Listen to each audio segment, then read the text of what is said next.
Capítulo 26, charla de chicas. ¿A qué te refieres?, preguntó extrañada la princesa.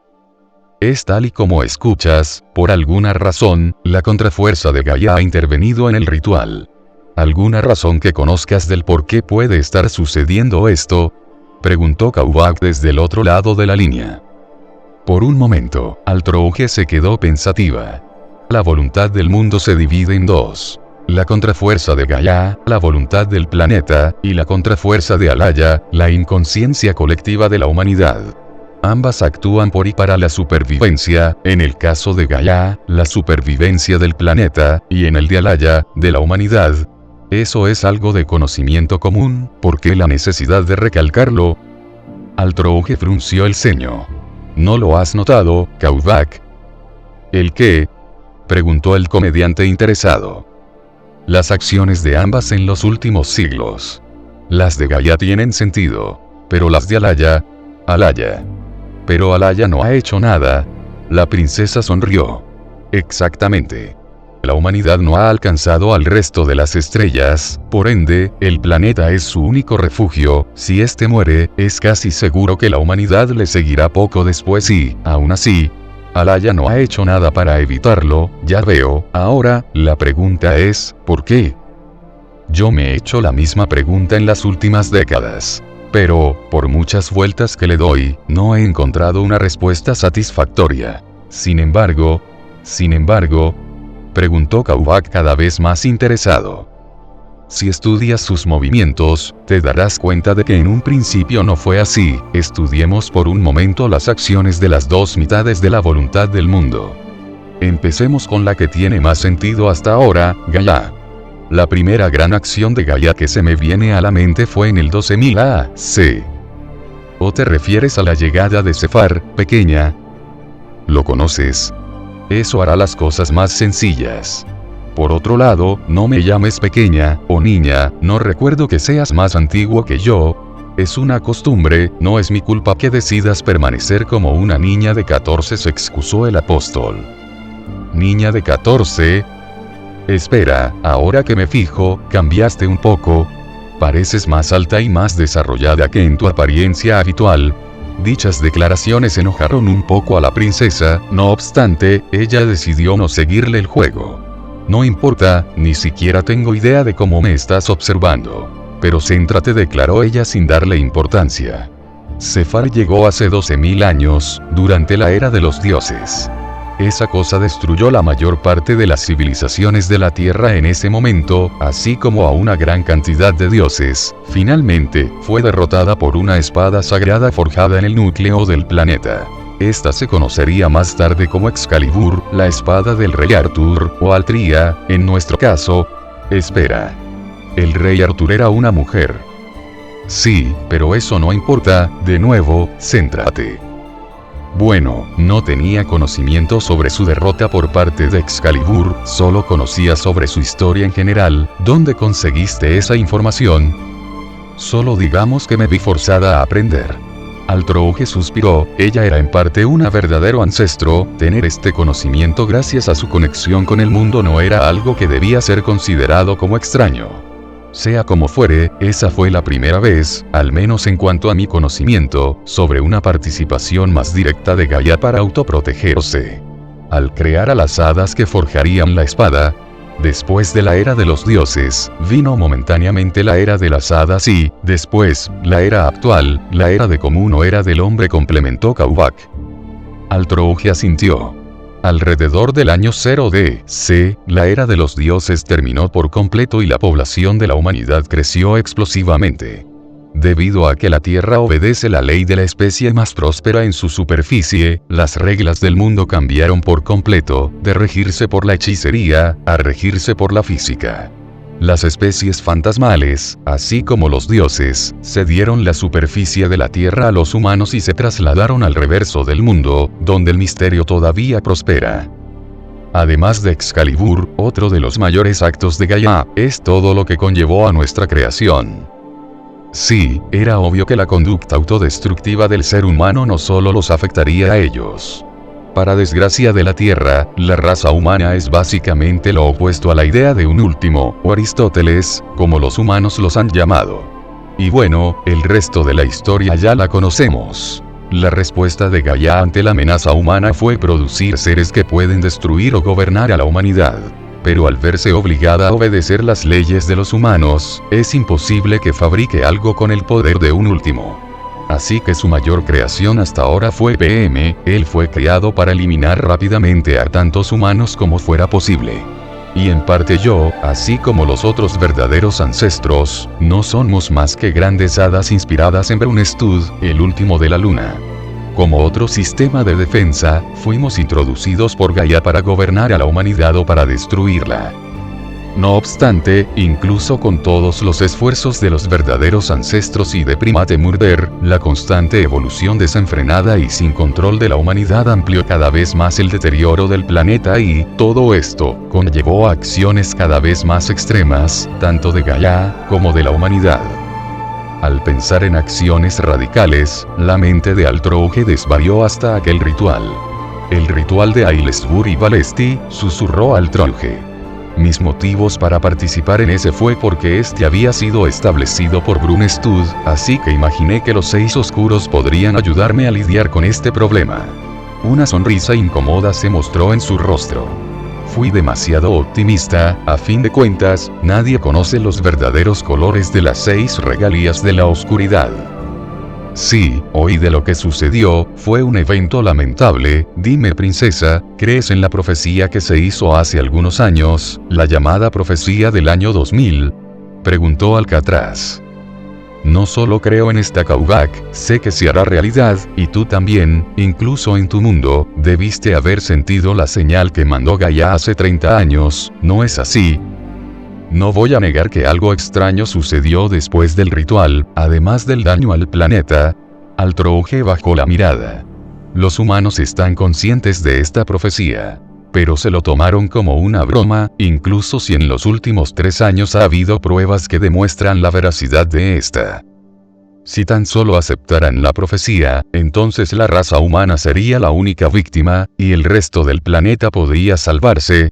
Bueno, eso no nos incluiría a nosotros, probablemente. A fin de cuentas, necesitamos de la humanidad para sobrevivir, suspiró el ancestro. Altrouge asintió. Seguramente eso me acabe afectando a mí también, pero es algo que estoy dispuesta a aceptar. A fin de cuentas, la humanidad es una enfermedad que destruye al planeta, y nosotros, que estamos relacionados con Brunstud, poseemos su misma naturaleza que corroe a la Tierra, también somos un veneno que debe ser destruido. La única diferencia entre ellos y nosotros, es el impacto de nuestra existencia, comparados con la humanidad, se nos puede considerar un mal menor. Así que si el Wretch tenía razón, me pregunto cuánto odias esa parte de ti, Altrouge. ¿Cuánto te odias como para aceptar morir con tal de salvar al planeta? Si hubieras sido un verdadero ancestro en tu totalidad, ¿pensarías lo mismo? Obviamente, Alcatraz no expresó sus pensamientos, pero cayó en una profunda contemplación después de escuchar las palabras del apóstol. Sin embargo, el constructor de laberintos continuó con su explicación a pesar de esto. La humanidad nunca aceptará algo como eso, de ser ese el caso, preferirán condenarse a sí mismos junto con el resto del planeta, tal es el egoísmo de la naturaleza humana, creer lo contrario es ingenuo. Altrouge, expuso Kaubak sorprendentemente serio. Y el egoísmo de nuestra especie no es menor, como ya has dicho. Lo sé. Altrouge intentó distraerse, jugando con el cable del teléfono, para no pensar mucho en eso mientras continuaba con la conversación. Al ser herida mortalmente, el planeta suplicó a los demás cuerpos celestes por su compresión. En ese entonces, se creyó muerta y, si la humanidad hubiera perecido al mismo tiempo que ella, entonces habría estado contenta, pero tuvo miedo de las existencias que podrían continuar viviendo en ella después de su muerte. A fin de cuentas, la humanidad es muy adaptable. Los otros planetas, al escuchar este deseo, han enviado, cada uno, a su especie de más alto rango para cumplirlo. Los últimos, los Aristóteles, ellos vendrán para acabar con la humanidad. Si tan solo pudiéramos llegar a algún tipo de entendimiento. Altrouge soltó una carcajada seca. ¿Realmente crees en las tonterías que planteó Hortenrose? Eso no es más que una teoría, y una con muy poco fundamento. Realmente comienzo a entender por qué Merev lo considera tan anticuado. Por si no lo recuerdas, el último de los nuestros que intentó hablar con un último, terminó siendo devorado, y ahora su puesto es ocupado por ese mismo último. Hort, ¿crees que todos sean iguales? Si bien no puedo asegurarlo, ¿realmente importa? La señal fue enviada a los otros planetas que componen al sistema solar, eso nos da un total de 8 últimos y, ¿sabes cuánto poder tiene un solo, verdad? Kauvak hubiera asentido si hubiera podido. Cada uno es la forma de vida más fuerte de su planeta, esencialmente, son la representación del poder de los planetas mismos, y cada uno tiene el poder de exterminar por sí solo todas las formas de vida existentes en la Tierra. Exacto, ya sabemos que no podemos comunicarnos con Hort, o al menos no hemos encontrado la forma de hacerlo. Por sí solo, este ya es una amenaza con el poder suficiente para destruirnos, si bien por sí mismo no garantiza nuestra total aniquilación, basta con que no podamos entendernos con uno de los 7 restantes para que nuestra aniquilación esté prácticamente garantizada, y eso sin contar a Belver. ¿Belver? Nada, bueno, esta es nuestra situación, 7 últimos en nuestra contra, no es un panorama alentador. Tal vez deberíamos imitar a los espíritus divinos y retirarnos al reverso. Altrouge esbozó una sonrisa seca. Como un ente en extrema relación con el planeta, puedo asegurarte que la muerte de la estrella no solo afectará a la superficie. Supongo que era demasiado bueno para ser verdad. Y, a pesar de todo esto, el planeta aún no se ha rendido por completo.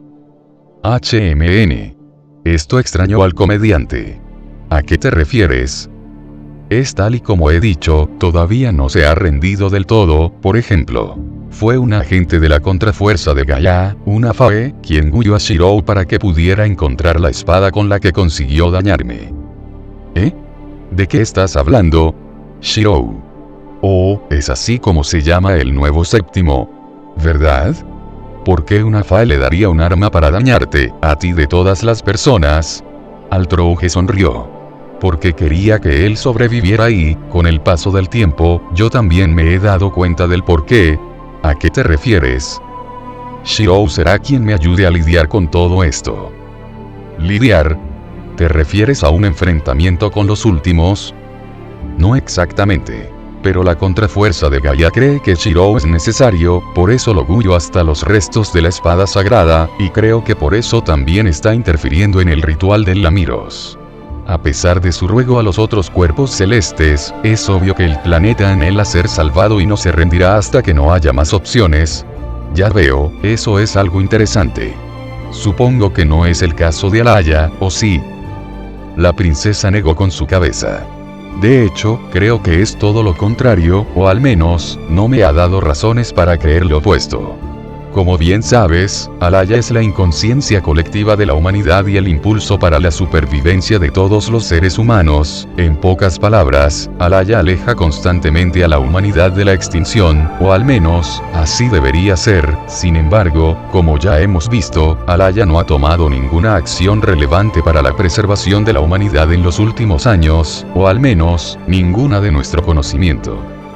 HMN, Alaya no es específicamente sutil a la hora de resolver los problemas más grandes. Generalmente, su modus operandi consiste en el despliegue de uno o varios de sus contraguardianes. Estos eliminan la amenaza con todo y el entorno que los rodea, normalmente, generando grandes daños colaterales.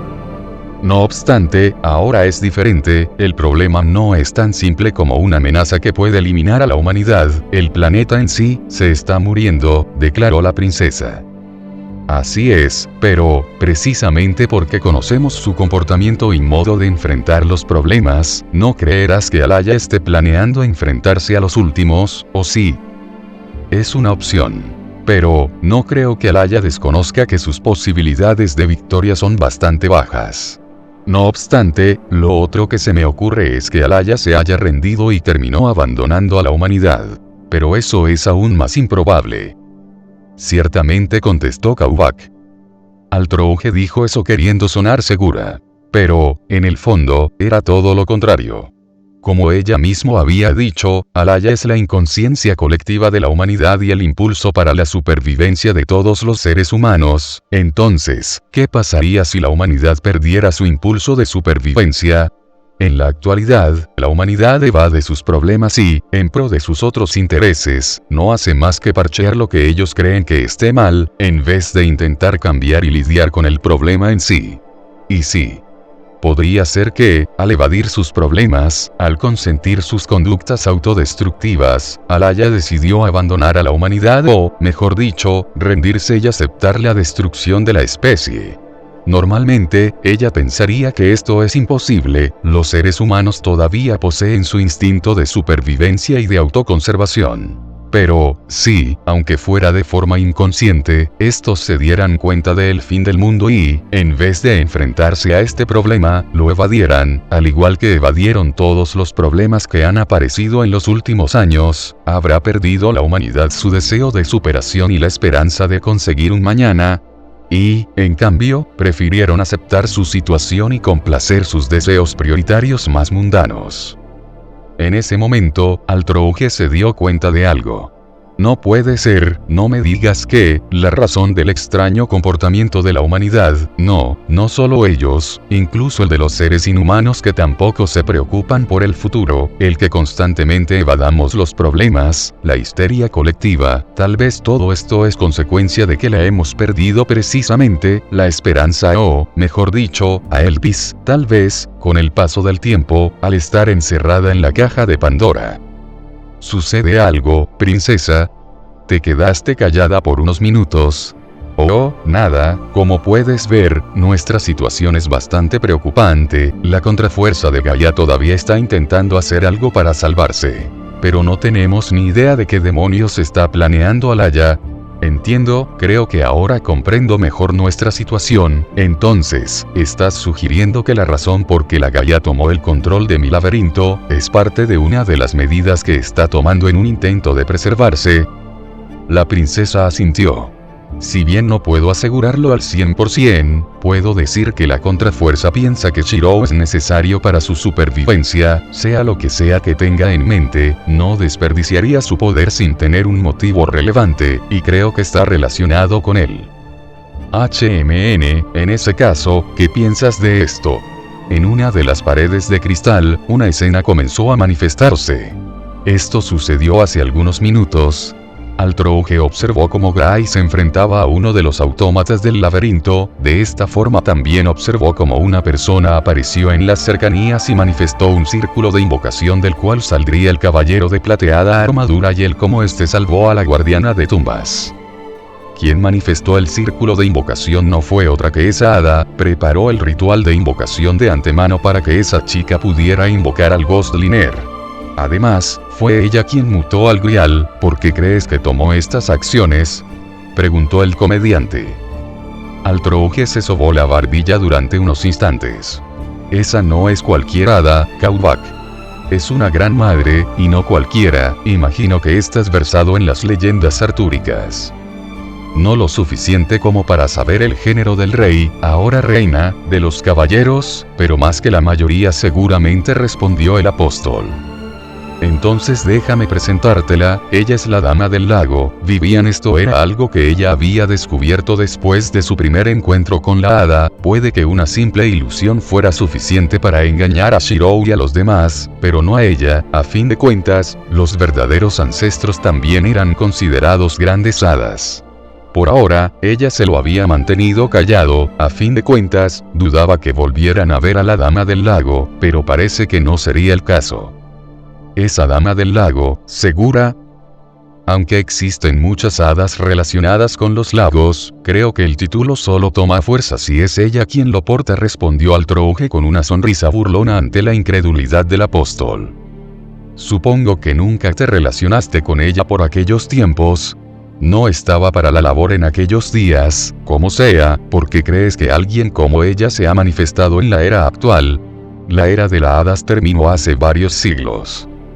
No sé que tan bien versado estés en las leyendas artúricas. No obstante, imagino que sabrás que Excalibur no fue la única arma que el rey de los caballeros blandió. Por supuesto, si mal no recuerdo, tuvo varias armas, como, por ejemplo, Carnuenan, una daga muy útil. Exacto, entre estas también se destaca otra arma relacionada con el mundo, además de Excalibur, su lanza, Rongominiad. Rongominiad. Si mal no recuerdo, se dice que es una torre de luz que ancla las capas del mundo.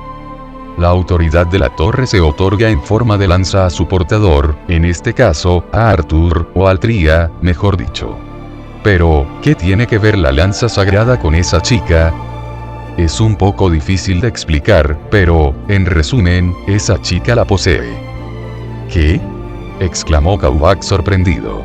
Imposible, un misterio al nivel de lo que es Rongominiad no sobreviviría hasta la actualidad. Sí, tienes razón. Pero parece que Morgan logró sellar de alguna forma la lanza para evitar que su misterio se desvaneciera, luego los pobladores del lugar del cual nació esa chica transmitieron ese misterio hasta la actualidad. La existencia de la lanza en sí es una de las razones por las cuales la hechicería y la conexión con el reverso del mundo no se ha deteriorado a mayor velocidad. Como tú mismo dijiste, la lanza es solo la sombra de su verdadera forma, se dice que es una torre que sujeta la capa exterior del mundo al planeta, uniendo la capa exterior del mundo, la realidad, y el reverso del mundo, la ilusión. También se dice que, en el improbable caso de que esto se deshaga, la realidad será arrancada de la superficie del mundo para revelar el reverso de este, recreando la era de los dioses.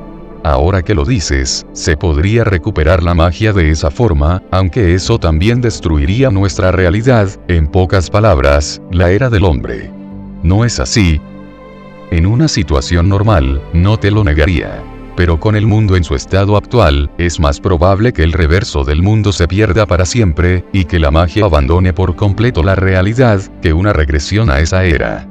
Para bien o para mal, durante la era de los dioses, Gaia poseía una autoridad mayor que en la era actual, si ésta dejara que el misterio de Rongominiad se desvaneciera y, si mi teoría es correcta, entonces el poder del mundo para tomar medidas que puedan ayudarle a salvarse se vería mermado en gran cantidad.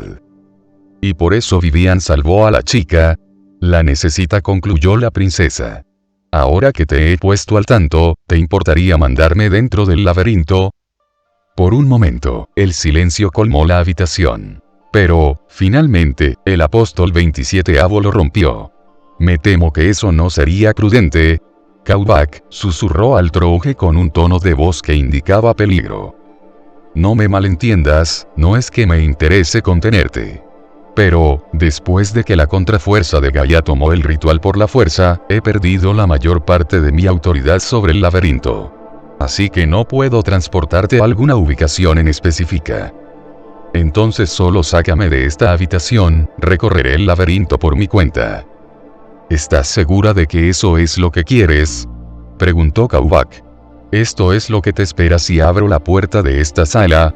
En otra de las paredes, se reflejó un túnel. Dentro de este, Altrouge pudo vislumbrar una gigantesca cantidad de especies fantasmales. Quimeras, golems, conejos asesinos, etc. ¿Qué demonios? Preguntó la ancestro asombrada. Yo también me sorprendí, de alguna manera, se reunieron todos en la entrada de esta habitación, comentó Kaubak. Al principio, no entendía por qué lo habían hecho. Pero ahora creo que lo comprendo. ¿A qué te refieres? Preguntó la princesa. Es obvio que es la contrafuerza de Gaia quien los está manipulando, lo que no entendía era el por qué. Pero ahora, según lo que me has dicho, puedo dar una hipótesis. Vivian, como agente de la contrafuerza de Gaia, ha tomado este ritual por la fuerza, para llevar a cabo cualquiera que sea su plan y así poder alcanzar su objetivo y, por alguna razón, la contrafuerza de Gaia cree que tu participación dentro del ritual será perjudicial para esto. Es por eso que creo que, si sales de esta habitación, serás constantemente atacada por todas estas especies fantasmales. ¿Qué demonios está planeando Vivian? Altrouge no mostró sus preocupaciones y, en cambio, sonrió. Kaubak, ¿hay algo dentro de este laberinto que crees pueda detenerme? Hay uno, en el tercer nivel del laberinto. No creo que pueda vencerte. Pero, sí te dará una buena pelea. Altrouge frunció el ceño, no porque estuviera preocupada por ella, sino porque algún miembro del grupo podría llegar a encontrarse con lo que fuera que sea este ser. Entonces, con más razón debo ir, si alguien se topa con esa cosa. Entiendo tu punto. Pero, ¿no iría esto en contra de tu objetivo? Disculpa. Vivian parece estar actuando como agente de la contrafuerza, lo cual significa que el planeta cree que esto es necesario para su salvación. Si sales de aquí, ¿no estarías yendo en contra de tu objetivo de salvar a la estrella? Esto hizo que la princesa apretara los puños. Primate Murder parece entender esto, comentó el ancestro. PM. ¿A qué te refieres? Una vez más, una imagen empezó a reflejarse en una de las paredes de la habitación. Ahí pudo ver cómo Fou se encontraba acostado en el suelo delante de donde debería haber estado la entrada al laberinto. Por alguna razón, la entrada a la caverna había desaparecido. Justo al frente de él, se encontraban tanto Seiya, como Leisrit, y Figia. Lo he estado vigilando, ya que Meren nos comentó cómo es su forma actual. Desde que se separó del resto del grupo, él salió del laberinto por su propia voluntad, inconscientemente, huyó a esas tres fuera de este. Y no parece tener ninguna intención de volver a entrar, aunque estoy seguro que podría hacerlo. Entonces, ¿qué harás, princesa? Altrouge se mordió el labio. En un principio, ella se hubiera mantenido al margen y simplemente hubiera observado, tal y como lo hizo durante todo el evento del bosque predador de Einase. Pero, ahora era diferente, muy diferente. En solo unas semanas, la situación había cambiado bastante. En la mañana de aquel mismo día, Altrouge se encontraba en el tejado del taller Marbury. Apenas estaba amaneciendo y ella pudo ver al pelirrojo entrenando con unos maderos. Habían pasado casi 2 semanas desde que ocurrió el conflicto dentro del taller entre ella y Manaka, y poco más de medio año desde que ella y Shirou se habían conocido. Las situaciones después del incidente se había desarrollado de forma peculiar, al menos, desde su perspectiva. Shirou parecía ser el mismo, palabra clave. Parecía, ella había notado ciertos cambios en su actitud. Actualmente se mostraba más atento en las interacciones que ella tenía con su hermana y con la mocosa. Al principio, creyó que solo trataba de prevenir un nuevo conflicto. Pero, después de 2 semanas, ella entendió que, probablemente, Shirou ya se había dado cuenta de la farsa que la hermanita había propuesto semanas atrás. Ella, por otro lado, parecía haber entendido la situación en la que se encontraba sumida, y se estaba adaptando como podía. Ella era hostil ante las dos cuando estaban en privado, pero mantenía la farsa a la perfección cuando el pelirrojo se encontraba presente. Y, finalmente, Manaka, la mocosa parecía haber cambiado ligeramente. Ella mantenía la farsa, pero solo hasta cierto punto, pues era obviamente hostil hacia ella. No obstante, mantenía la actuación cuando se trataba de ella. Tal vez la charla que tuvieron las dos influyó un poco en ella, pero no era la única a la que esa charla había afectado. Obviamente, ella nunca dejaría que la mocosa se enterara. Pero, entre los gritos de ira que su supuesta rival, o enemiga, había declarado aquella noche, hubo algo que le llamó la atención. Es cierto que me presenté de una forma terrible la primera vez. Pero, hice todo lo posible para limpiar esa primera impresión. Lo aconsejé cuando se enfrentó al bosque predador, lo ayudé en la incursión al castillo Einsbern, curé a la homúnculo de su hermana cuando estaba al borde de la muerte. Incluso voy a crear un código místico para él y le enseñaré cómo mejorar su hechicería. He hecho más de lo que tú has hecho en menos tiempo. La princesa frunció el ceño, no le gustaba admitirlo. Pero era cierto, ella prometió ayudarlo a alcanzar su objetivo. Forjar la espada definitiva. No obstante, ella no había hecho mucho en el tiempo en el que lo había conocido.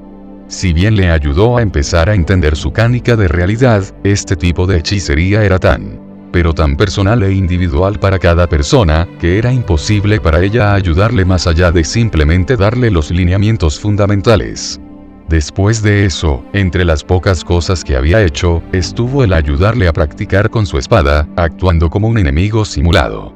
Pero ahora Leisrit y los golems ocupaban esa función. También estaba el contrato que mantenían. pero este no lo hacía más fuerte y solo le ayudaba si ella estaba en las cercanías y, por último, estaban los ojos místicos, si bien gracias a ella Shirou había obtenido los Glamsit, considerando que había tenido que luchar contra el bosque predador para conseguirlos y que, al final, ella fue la que más se benefició de ese trato, ella no quiso contarlos.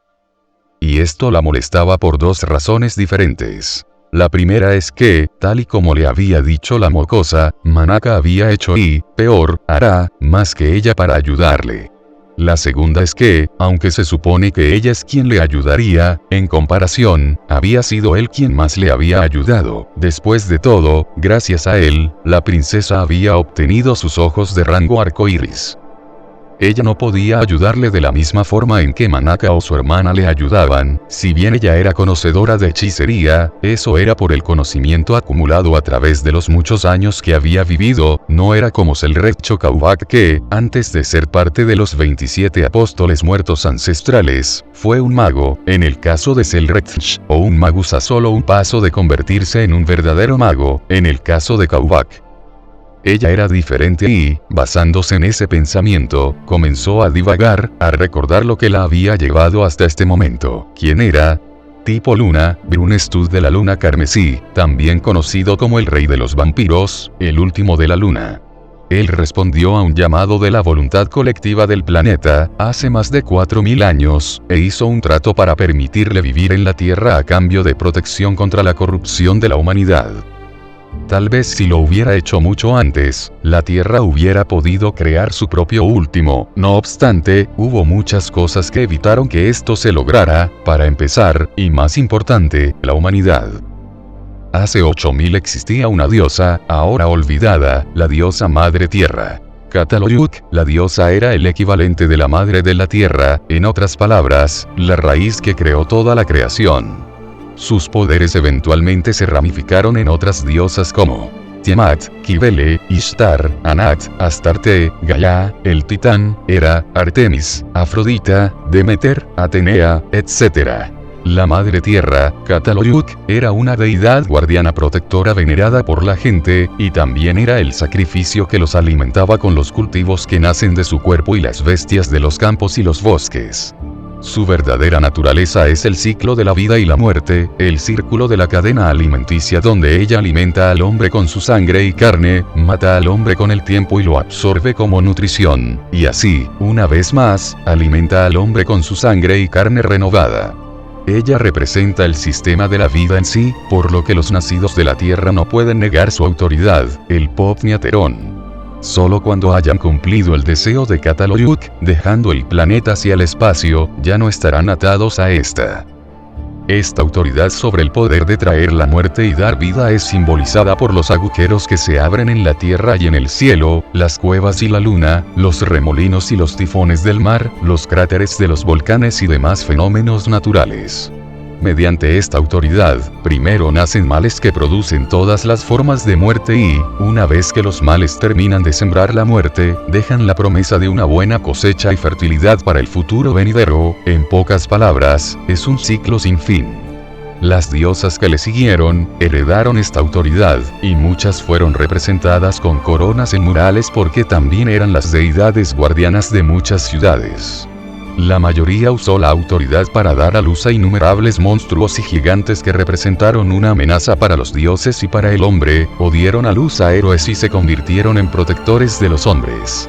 Tiamat y Gaia, el titán, son ejemplos de quienes se convirtieron en amenazas, y Hera es un ejemplo de madre de los héroes. ¿Cuál fue el problema de esto? Incluso antes de la era común, la humanidad le dio rostro a la Tierra, y esto impidió que ella pudiera reflejarse a sí misma para dar a luz a su propio último. Posteriormente, la era de los dioses comenzó a llegar a su fin, lo que hizo que la autoridad de Gaia, la contrafuerza, a través del misterio se redujera aún más y, de esta manera, fue obligada a seguir las leyes de los humanos. Debido a todo esto, es incapaz de usar un espejo para reflejarse a sí misma, lo que produjo que no pudiera establecer sus propios estándares y, al final, tuvo que pedir ayuda a otro cuerpo celeste, ya que solo otro cuerpo celeste es capaz de comprender la muerte de un planeta. Ese fue Brunestud. Los verdaderos ancestros, basados en su imagen, fueron creados como un sistema protector natural para la Tierra, y se establecieron para devolverla a su estado natural. Brunstud viajó por el planeta y desafió a seres aleatorios a derrotarlo, como Gansur Blackmore, que no era más que un magus promedio en aquel entonces, y los aldeanos que retenían a Merem Solomon. También reunió a varios seguidores, como, por ejemplo, TRHBMN Orten Rose, en un intento de eventualmente tomar la Tierra como si fuera su propio reino. Finalmente, fue derrotado por Kishur Selretch empuñando un aspecto de la segunda magia. Durante su batalla con Selretch, pudo crear una imagen especular de la luna y la dejó caer hacia el planeta en un evento que fue conocido como la caída de la luna. Ella todavía no estaba segura de cómo la asociación y la iglesia ocultaron tal evento, aunque, por aquellos años, la racionalidad del ser humano todavía no era tan prominente. Esto obligó al mago de la segunda magia a utilizar un cañón de éter prácticamente ilimitado para hacerla retroceder. No obstante, antes de que todo esto pasara, Brunstud previó que su propia vida estaba llegando a su fin, debido a que, en ese momento, tenía demasiados enemigos, esto debido a que él tenía una voluntad corrosiva mundial que no estaba regida ni por Gaia ni por Alaya. Así que él deseó desesperadamente tener una nave que cumpliera con los estándares del mundo, y planeó utilizar a los verdaderos ancestros como herramientas para causar el exterminio de la humanidad. Los verdaderos ancestros, su especie, o bueno, la mitad de esta, su origen está directamente relacionado con el descender de Brunstud. Una vez que éste respondió a la voluntad del mundo, a cambio de que se le permitiera vivir en la Tierra, creó un mecanismo de autodefensa para el planeta basado en él. Esos son los verdaderos ancestros. En pocas palabras, ellos no son más que copias del último de la luna. De este pacto entre Brunstud y la voluntad de la Tierra, ellos surgieron como una contrafuerza con forma definida, creada con el propósito de devolver el planeta a su estado original, ante la corrupción provocada por los humanos. A pesar de sus orígenes como entidades antihumanas, Alaya no los ve como objetivos. Esto se debe a que ellos son extensiones del mundo, mediadores de la naturaleza, antes de ser enemigos de la humanidad. Sin embargo, a diferencia de los espíritus divinos, son seres sobrenaturales nacidos del mundo, sin la interferencia de la humanidad. Ellos son lo que el planeta desea, en oposición a los deseos de la humanidad, y por eso están destinados a desaparecer del mundo observable y a disminuir en número con el paso del tiempo. Cuando Arquaid, la que podría ser considerada como una especie de familia para ella, nació en el siglo XII, los verdaderos ancestros habían disminuido a solo un centenar y, de los cuales, la mayoría murieron cuando su propia ejecutora se volvió loca a causa de las artimañas de aquella serpiente. Normalmente, ellos solo fueron creados por el planeta por necesidad. Pero Brunstud decidió enseñarles cómo hacer de ellos mismos parte de su especie, para acelerar la creación de un recipiente adecuado. No obstante, este método para crear un futuro cuerpo a través de sus copias, terminó en completo fracaso, o al menos, eso creyó. Debido a esto, buscó otras posibilidades cuando se dio cuenta que un heredero lo suficientemente fuerte y compatible no podría nacer mediante ese método. Este es el origen de su nacimiento. Fue creada como un ser híbrido entre un apóstol muerto y un verdadero ancestro, con el propósito de sucederle, de ser su nueva embarcación. No obstante, en cierta forma, ella también fue un fallo, era demasiado inestable y todavía le faltaba poder para traerlo de vuelta. Sin embargo, debido a que ella había nacido con la capacidad de invocar su poder, la luna carmesí y, por ende, de aprovecharse de este, fue que se le permitió tener el nombre de Brunstud. Este era su origen, nacida como un experimento del último de la luna para sucederle, por lo que, ella nunca necesitó dedicarse en gran medida a estudiar hechicería. De hecho, por su naturaleza superior, la hechicería moderna era mayoritariamente inútil en su contra, ya que sus cimientos mágicos son de un misterio que no se puede alcanzar a través de la hechicería. Si bien bajo las escuelas taumatúrgicas sus contratos podrían considerarse hechicería vinculante, ella no utilizaba los fundamentos o fórmulas comunes utilizados por los magus, sus contratos eran algo que había surgido de sí misma, sin necesidad de realizar tales procedimientos y, si así lo deseaba, estos podrían llegar a ser tan poderosos como para alterar totalmente las leyes del planeta y crear fenómenos como lo Estatari, si es que ella aprovechaba el poder de Brunestud. Es por eso que, a diferencia de Manaka o de Ilya, ella no podía ayudarle con la hechicería. Su conocimiento solo se generó debido al encuentro con numerosos magus a través de su larga vida. Ella se mordió los labios, había sentido este sentimiento durante varias ocasiones a lo largo de su existencia, la impotencia. La primera vez, fue cuando le informaron que no poseía el poder necesario para cumplir con su propósito, si bien la idea de ser poseída por el espíritu de su padre no era algo que le entusiasmaba especialmente, no iba a negar que, durante un tiempo, esa fue la razón de su vida y su motivo de existencia, y el que le dijeran que no era capaz de lograrlo no era algo que se sintiera bien. Además, Merem y Blackmore no ayudaron mucho cuando escucharon que, si bien no podía traer de vuelta a su maestro, todavía tenía acceso a su poder y, por eso, se le concedió el nombre de Brunestud. Ambos la consideraron una farsante y, en más de una ocasión, intentaron acabar con vida, aunque solo se atrevieron a hacerlo directamente en conjunto durante el ritual de Aylesbury. Por otro lado, también estuvo Hortenrose, el cual la consideró escoria a ella y a cualquier otro que reinara con el nombre de Brunestud, pero que no fuera el auténtico tipo Luna. Al principio le afectó bastante y, con el paso del tiempo, buscando un motivo para continuar con su existencia, ella decidió realizar lo que, en un principio, su padre debió hacer, pero que, al final, no cumplió: la salvación del planeta. En aquel entonces parecía tan fácil, bastaba con simplemente eliminar a la humanidad, ¿quién diría que al final todo desembocaría en esta locura? Altrouge frunció el ceño y, en su expresión, se denotó algo de tristeza mientras alzaba su mirada hacia el cielo, más específicamente, hacia la luna, tenue, a punto de desaparecer.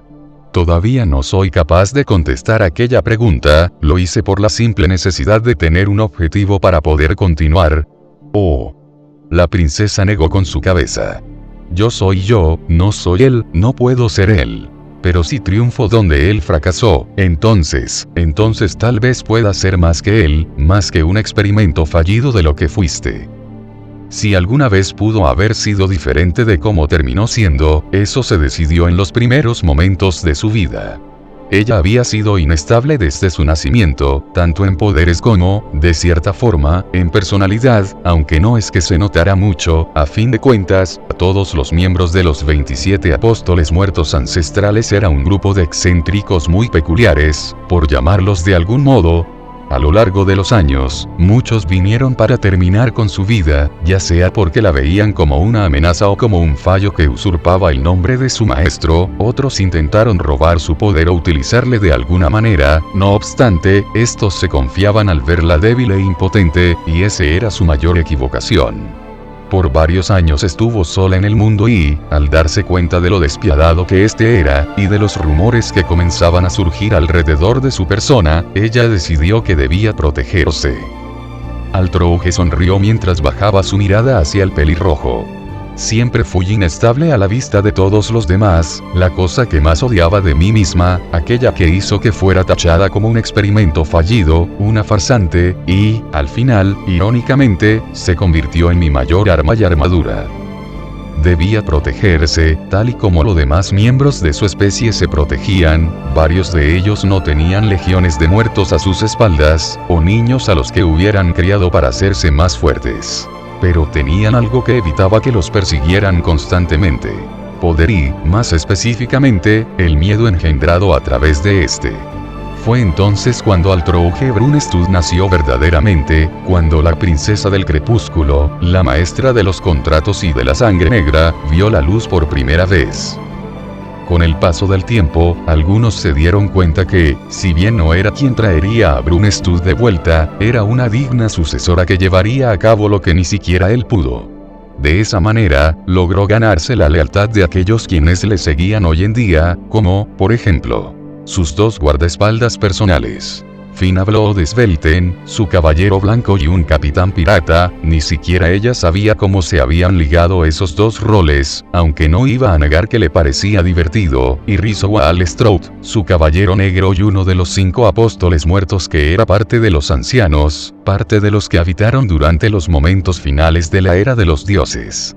Estos últimos eran tan importantes que se les dio el título de Liga de la Era de los Dioses. Esa fue la primera vez que sintió la impotencia ante algo de lo que nunca tuvo control, voz, o voto, la impotencia de no nacer cumpliendo las expectativas de aquel quien la creó, y de sus seguidores. Pero, más importante aún, también fue la primera vez que la superó. Con el paso del tiempo, muchos años después de su nacimiento, hubo una segunda vez en el que sintió una impotencia similar a la que sintió por su falta de poder e inestabilidad. La segunda vez fue entre el siglo XII y el siglo XIII d.C. Esto ocurrió cuando, después de que la mocosa original naciera, fue engañada por Michael Roa Valdamjon. Ella fue la elegida para castigar a Roa por las acciones que había llevado a cabo, por lo que, no le quedó de otra que investigar las acciones del, en ese momento, nuevo apóstol.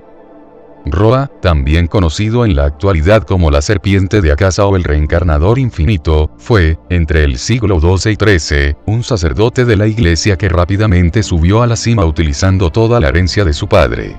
Durante esta época, él creó la clase de entierro, la base de la que sería la agencia de entierro actual, junto con la primera Narvarek, ancestra de la dirigente actual.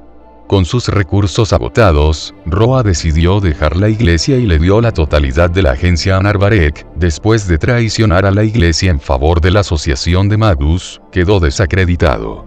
Él deseaba obtener una inmortalidad diferente a la que poseían los apóstoles muertos. Pero, tratando de superar sus límites como un simple humano, se convirtió de mala gana en un vampiro para poder continuar con su investigación. Se convirtió en un poderoso apóstol muerto tras su avivamiento. El poder del apóstol muerto convertido aumenta en proporción a la fuerza del apóstol ancestro que convierte. Roa usó al ancestro verdadero más fuerte, Arquaid, para convertirse instantáneamente en un apóstol muerto del más alto rango al saltarse las etapas de crecimiento gracias al inmenso poder de esta. En este proceso, Roa robó una porción del poder de Arquaid y logró alcanzar la cúspide de sus habilidades en la hechicería mientras aumentaba su poder. No obstante, se ganó el desprecio de los otros miembros de los 27 mientras acumulaba poder. Todo esto fue lo que llevó a que ella fuera elegida para ponerlo en su lugar. La sonrisa que esbozaba la princesa se agrió al recordar estos eventos mientras apretaba sus puños. Si hubiera sabido que esa tonta mocosa no solo lo había convertido, sino que permitió que le robaran parte de su poder, entonces hubiera actuado de forma diferente. Altrouge se mordió ligeramente sus labios. Tal vez debería ir y cazar a su última reencarnación. A fin de cuentas, ella ya lo ha matado 17 veces, no le debe de importar si alguien le quita el número 18. Su derrota a manos de Roa fue la segunda vez que ella sintió impotencia por su falta de poder. Fue entonces que, tal vez por obra del destino, o, mejor dicho, por voluntad del mundo, que ambos se encontraron, la primera vez que se encontró con su leal sabueso, el que llegaría a ser conocido como el mayor asesino de primates, su perro demoníaco, la bestia blanca de Gaia, o Fou, para los amigos. Ahora que se ponía a pensarlo detenidamente, era, hasta cierto punto, lógico que fuera ella a quien Fou le sería encargado, a quien obedecería. Después de todo lo ocurrido con la locura de Arquaid, la mayoría de los verdaderos ancestros fueron eliminados de la faz del planeta y, aunque los apóstoles muertos también funcionaban como un mecanismo de defensa contra la sobreexplotación de la actividad humana de forma indirecta al consumir a la humanidad, pocos, o prácticamente ninguno, de estos tenía como su objetivo la salvación del mundo, más aún después del ritual de Aylesbury. Ahora algo como eliminar a toda la humanidad, cosa en extremo complicada gracias a Alaya, no era suficiente, así que los pocos que se mantenían fieles a los objetivos que dieron origen a los verdaderos ancestros, e indirectamente a los apóstoles muertos, eran realmente escasos. Ni siquiera Arquaid, quien era una de las dos con el título de Brunestud, había demostrado interés en tomar cartas en el asunto. Aunque bueno, su objetivo en un principio no fue salvar el mundo, sino cazar a los lores demonio, los verdaderos ancestros caídos que terminaron sucumbiendo a sus impulsos vampíricos, y, después de ser engañada por Roa, se dedicó a cazarlo a él exclusivamente, a través de todas y cada una de sus reencarnaciones.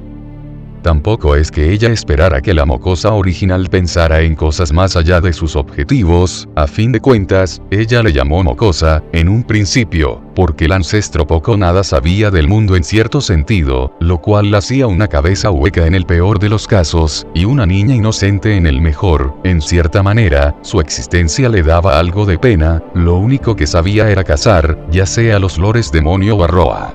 Aunque no es como que ella lo fuera a reconocer, todavía estaba enojada porque le había robado a su presa y no le permitió tener su venganza. Después de su derrota ante Roa, el resto de los ancestros decidieron rechazarlo e ignorar su existencia. Pero ella no, simplemente no podía permitir que esa humillación quedara impune, así que, después de que se reunió con Fouyest y la aceptó como su maestra, decidió darle su merecido castigo a la serpiente rastrera. No obstante, llegó demasiado tarde. Años más tarde, después de su derrota, Roa finalmente fue destruido por Arquaid, quien unió fuerzas con la iglesia con el objetivo de asesinarlo de una vez por todas, o al menos, eso creyó. Durante los siguientes 700 años, él se reencarnó 17 veces, y Arquaid lo mató sin cesar cada vez, así que jamás pudo obtener su venganza. Finalmente, esta fue la tercera vez que sintió este nivel de impotencia. Altrouge no era para nada inocente, había visto varias de las cosas más horribles que el mundo tenía para ofrecer. Había formado su propia facción, para molestia de Hortenrose, y debajo de su mando tenía a varios de los apóstoles muertos más poderosos, e incluso, a la bestia de Gaia, todo esto a pesar de su inestabilidad. Sin embargo, en cosas realmente mundanas, ella era casi tan inocente como Arquaid. En este sentido, no podía negar que tenía suerte de que a Shirou le fascinara hacer las tareas del hogar, porque ella era un completo desastre en ese aspecto. Otro aspecto en el que ella no era tan experimentada era, bueno, las relaciones con seres tan frágiles como los humanos comunes y corrientes, así como las relaciones románticas con estos. La princesa suspiró mientras veía al pelirrojo terminar de entrenarse. Si bien se sentía impotente por no cumplir con su parte del trato de ayudarle, o al menos, no poder ayudarlo al nivel que las otras dos, esto no era lo único que rondaba por su cabeza. Ella no lo iba a negar, había cometido un error. Por un momento, olvidó que el chico era un ser humano. Ella no era como la mocosa, no tenía ninguna razón para ocultar su verdadera forma de ser, no le importaba en lo más mínimo lo que pensaran de ella. Durante toda su vida, trató de demostrar que era más de lo que los demás pensaban de ella y, gracias a sus esfuerzos, ahora era temida por prácticamente cualquier apóstol muerto, considerada un monstruo mayor que el propio Brunstud en algunos sentidos. Pero, precisamente por ser quien era, por estar rodeada de apóstoles muertos y seres similares, no estaba acostumbrada a lo frágiles que eran los humanos. Si bien había tenido cuidado cuando le conoció por primera vez, a medida que pasaba el tiempo con él, se olvidaba de este pequeño pero fundamental punto. En cierta manera, también fue un poco culpa del pelirrojo. Él fue capaz de sobrevivir a un juego con ella en el pueblo de Aylesbury, sobrevivió a un enfrentamiento contra el bosque predador y, más tarde, sobrevivió incluso a una pelea contra un espíritu heroico. Obviamente, ella nunca le reclamaría por esto, eso sería ridículo. Pero, el hecho de que lo hiciera, de que sobreviviera a varios enfrentamientos a los cuales ningún humano corriente, y la mayoría de los magus, podría sobrevivir, hizo que su concepción de Shirou es un frágil humano, así que tienes que contenerte a su alrededor si no quieres que se termine rompiendo, empezara a disminuir. Y el resultado de esto, más su inexperiencia, fue el accidente que ocurrió hace unas semanas. Altrouge todavía podía oír sus gritos de dolor resonando en sus oídos, así como la sangre salpicando parte del comedor mientras su cuerpo era rebanado y atravesado a partes iguales. Esa escena, en sí misma, no le causaba gran impresión. Ella había observado cosas peores a lo largo de su vida. Pero, aún así, la escena le causó terror en un sentido diferente. Al principio, no lo demostró, inocentemente, esperaba que él sobreviviera tal y como lo había hecho varias veces antes. Sin embargo, al ver que el daño era realmente severo, que, incluso con la regeneración de Avalon, Shirou no se recuperaba instantáneamente y, peor aún, algo que ella no había tomado en consideración. Incluso si Shirou poseía la reliquia forjada por las hadas, esta no eliminaba el dolor. Ante sus gritos de dolor y su lamentable estado, ella no pudo evitar sentirse desesperada e intentó, junto con Manaka, curarlo como pudo. Herir, asesinar, masacrar, ese tipo de escenarios y acciones no eran desconocidos para ella, todo lo contrario y, de hecho, debido a la posición en la que se encontraba, confabulaciones y traiciones también estaban a la orden del día. Pero, por primera vez en mucho tiempo, ella se arrepintió de sus acciones. Ese día Altrouge recordó que la persona que le acompañaba era un humano, tal vez uno más resistente que la media. Pero aún así, un humano. Tal vez en un futuro se convirtiera en un ser con el que ella pudiera estar sin tener que contenerse, pero, por ahora, él todavía era alguien con el que ella tenía que tratar con cierta delicadeza, si no quería que muriera a causa de sus acciones. Tal vez debí haberlo convertido cuando tuve la oportunidad. Ella sonrió amargamente, ese deseo egoísta se había hecho más fuerte después de estas semanas. Con otra persona, ella no hubiera dudado, si quería algo, lo tomaba, incluso si eso significaba hacerlo por la fuerza. Pero, precisamente porque estaba enamorada del chico, tenía en consideración lo que él quería, y sabía que éste apreciaba ser humano. Ella frunció el ceño, el amor es más complicado de lo que pensé.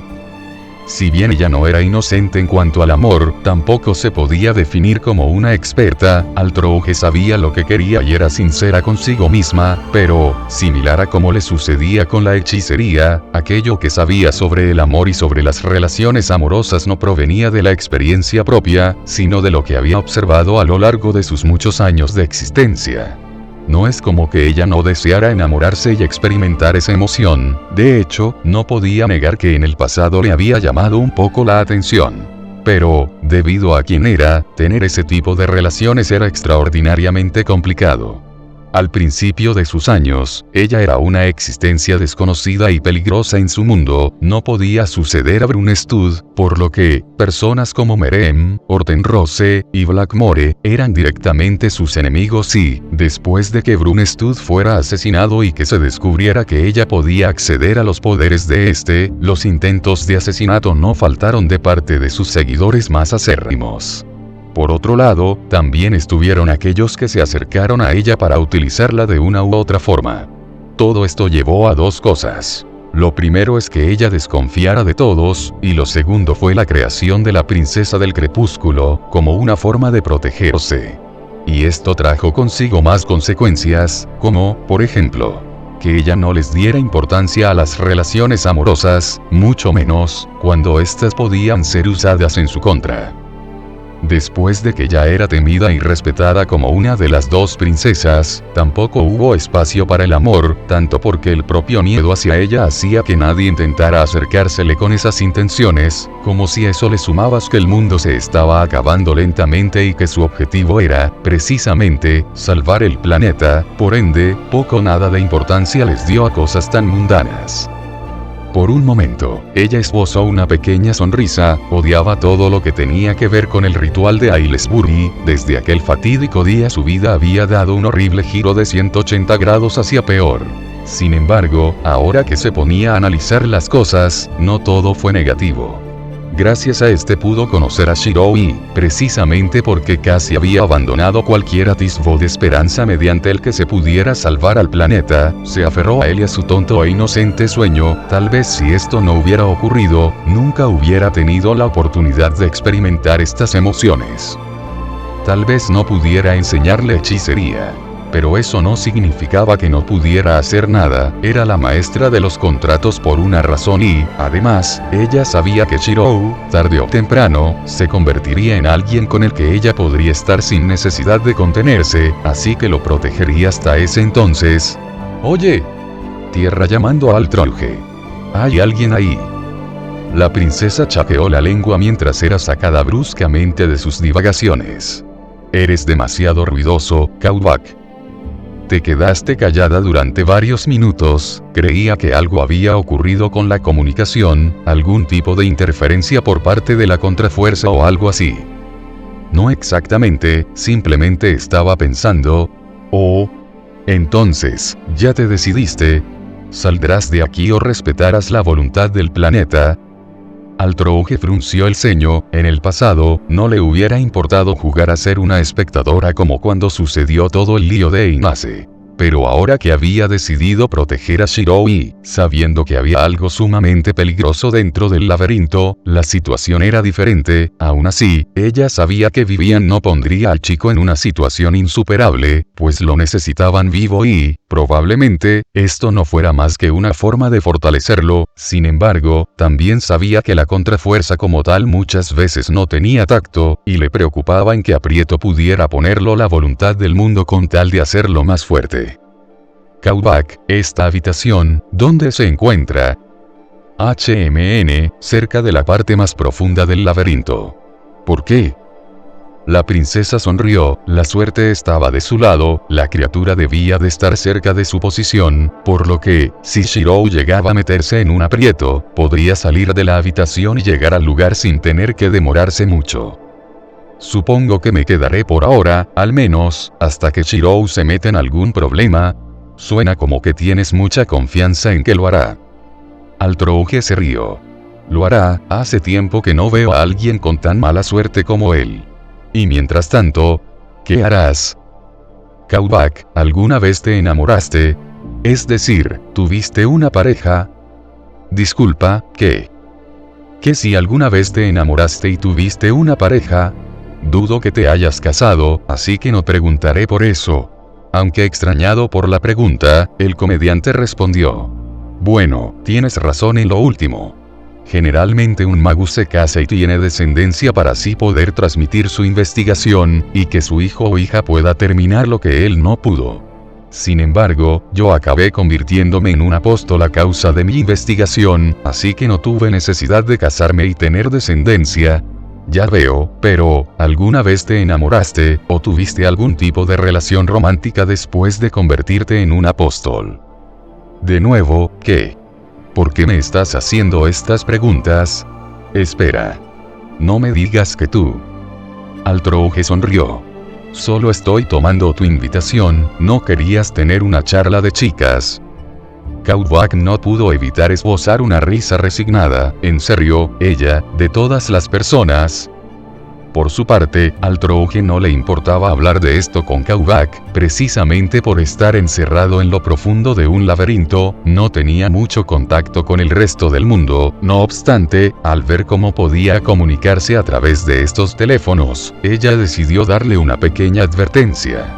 Por cierto, Cowback, como esto es una charla entre chicas, nada de lo que hablemos debe salir de aquí. Si algo se llegara a saber, me vería obligada a tomar acciones. ¿Sabes lo que tendrías que hacer en ese caso, verdad? Mantener el ojo de mi cerradura limpio mientras pueda. Exactamente. Tranquila, me aseguraré de que no sea necesario que lleguemos a ese punto. Entonces, ¿qué quieres saber? En otro lugar, dentro del laberinto, Waver abrió los ojos.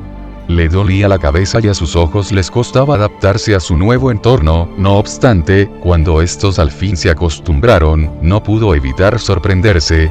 Se encontraba dentro de una gigantesca cueva subterránea, la temperatura había disminuido gradualmente y el hielo adornaba las paredes. Él se levantó y vio que, en la cercanía, había varios túneles invitándole a entrar en estos. Ya veo, así que si era un círculo de transporte espacial, esto era una molestia. En sus planes no estaba explorar el laberinto del apóstol, conocía bien sus limitaciones, y estas le fueron recalcadas cuando todo el asunto del Rail Zeppelin ocurrió. Él no era un magus que pudiera estar en la vanguardia, sus habilidades no se lo permitían, le gustara o no, tenía que depender de Gray para esto. Pero ahora se encontraba solo dentro de un laberinto lleno de trampas y bestias fantasmales. Por un momento, un sonido invadió sus oídos. Waver alzó su mirada y lo que vio lo hizo retroceder lentamente. No puede ser, ¿cómo es que hay tantas? En el techo de la caverna, una gran nube se movía de forma aleatoria, pero eso era todo menos una nube. Si una persona se fijaba detenidamente, podría verlas, pequeñas, de entre unos 20 o 30 centímetros, pero en una enorme cantidad, azuladas, con garras en manos y pies, y bocas con colmillos en vez de rostros. Hadas carnívoras devoradoras de humanos. Haz tu mejor esfuerzo, mientras estés aquí. Sí, eres increíble. Muy increíble. De repente, las hadas comenzaron a hablar unas sobre otras con sus voces superpuestas de forma encantadora. Humano. Haz tu mejor esfuerzo. Sé un humano que hace todo lo posible. Me gusta, el humano aquí. Me pregunto si te separaste de tus amigos. Pobrecito. Haz tu mejor esfuerzo. Pobrecito. Sí. Estas voces tenían un encanto hipnótico, de modo que estas hadas, que realmente eran más parecidas a un tipo de familiares que a verdaderas hadas, lo utilizaban para inmovilizar a sus presas para después devorarlos. Si bien Waver era una magus de cuarta clase, aún así él había refinado todas las áreas que era posible pulir, y eso incluía sus defensas mentales. No caería tan fácilmente ante un ataque hipnótico. De esta forma, el joven Lord no se lo pensó mucho e intentó huir disimuladamente del lugar. Sin embargo, para su desgracia, las hadas no tenían intenciones de dejar escapar a su presa. En un enjambre, estas le persiguieron y él corrió con todas sus fuerzas para escapar. Le faltaba el aliento, no era una persona muy atlética, pero aún así, no se detendría. Las hadas devoradoras de humanos recibieron ese nombre por una razón. Él las había estudiado hace bastante tiempo. Sus atributos eran el viento y el fuego. Si bien su resistencia mágica era baja, eran muy ágiles y podían esquivar con facilidad muchos hechizos. Su punto débil era la cabeza. Pero, al ser tan ágiles y pequeñas, era muy complicado darles con algún hechizo. Por último, su debilidad elemental era el agua, mientras que el elemento al que Waver tenía más afinidad era otro, la tierra.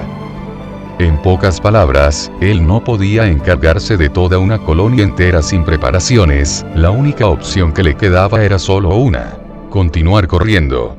Desgraciadamente, ya que no era bueno físicamente hablando, pasó lo que inevitablemente tenía que pasar después de varios minutos de una carrera apresurada. No puedo más. El profesor se inclinó agotado, sus piernas le dolían y le faltaba el aire en sus pulmones, todo su cuerpo le ardía. Pero nada de esto les importaba a las hadas que le perseguían. Estas, sin detenerse ni un instante, se lanzaron en su contra. Por un momento, pensó que estaba perdido, cuando un grito le trajo de vuelta a la realidad. ¡Abajo! Waver se tiró al piso y algo pasó encima de él. No sabía si era un hechizo o la persona que le había gritado. Pero, fuese lo que fuese, avanzó en contra de las hadas.